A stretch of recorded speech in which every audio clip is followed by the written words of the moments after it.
5, 4, 3, 2, 1. Start. Sir, I rise to support the bill brought forward by the Honorable Deputy Minister of the Ministry of Finance. Banking is a service of vital importance to industry, commerce and agriculture. It is concerned with the creation of credit money and its distribution between various users such as industry and agriculture or between institutions and individuals. In fact, the smooth working of a modern economy depends on the proper regulation of credit with which the banks are concerned. The question, therefore, of recruitment of the personnel of banking institutions assumes great importance. The Banking Commission had recommended the establishment of such a commission in its report in 1985. In fact, government have been rather late in bringing forward this very important and necessary piece of legislation. Before nationalization, some of the big commercial banks had made some arrangements of their own for recruitment of their staff. The Institute of Bank Management and the Reserve Bank of India through the Bankers Training College run some short-term and long-term courses for recruitment and training of bank staff. But these arrangements are not adequate even to meet the requirements for recruitment of higher cadre. The largest proportion of banks' staff consists of clerks and cashiers. The recruitment policies followed by most of the Indian banks before nationalization were not based either scientific lines. In several cases, even minimum qualifications were not insisted upon. The Banking Commission has reported that in many cases people who had not even passed matriculation examination were recruited as clerks.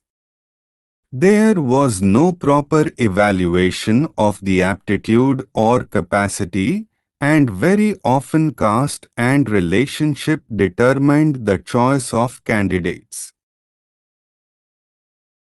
Lack of training facilities, however, aggravated the problem, and banks found themselves with staff which had neither aptitude nor ability to carry out the jobs assigned to them.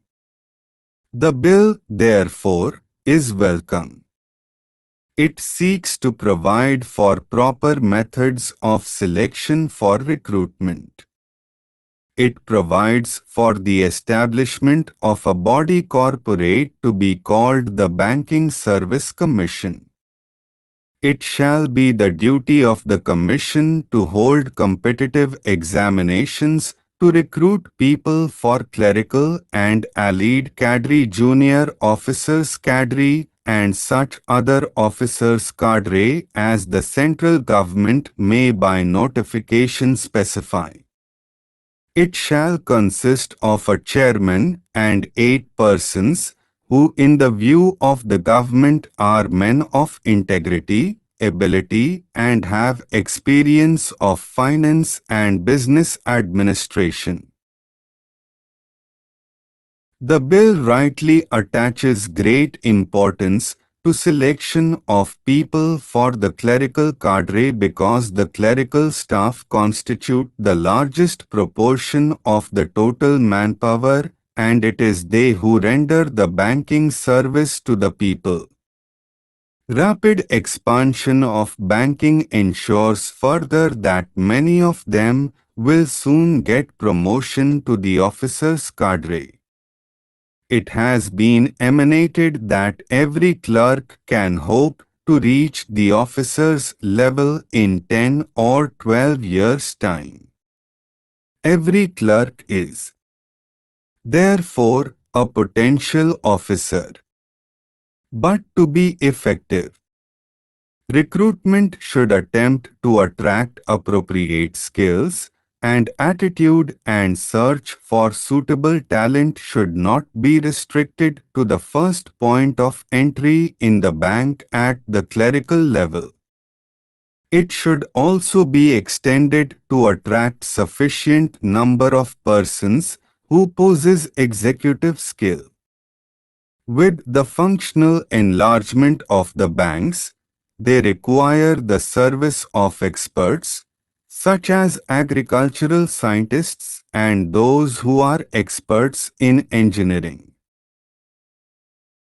Recruitment of such personnel should also be considered by the Banking Commission. A provision in the bill enables the government to increase the proportion of such junior staff from 25% to 33%. In my view, it is a welcome provision. There is a provision that a certain percentage shall be reserved for scheduled castes and scheduled tribes.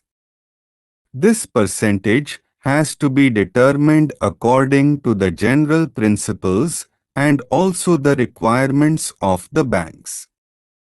One provision says that the Commission will have certain advisory functions. It is an important provision. We know how in government service very difficult problems of promotion and seniority arise.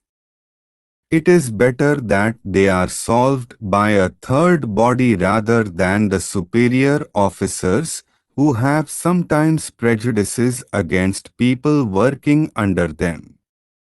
I hope this provision will be used for that purpose. I will not take any more time of the House by dilating on the details of the bill. I hope the honorable members will accept the basic idea behind the bill. The establishment of a commission on the lines envisaged will impart objectivity and impartiality in the recruitment procedures of the banks by prescribing uniform qualifications and eligibility standards applicable in all public sector banks, and thereby help to tap the right type of persons for the banking industry. Finally, there is a last clause which says that the government may extend the provisions of this bill to other banks. If the Banking Service Commission could cover the requirements of other commercial banks also, so much the better. We will have uniform standards for recruitment of personnel in all the banks. With these words, I support the bill.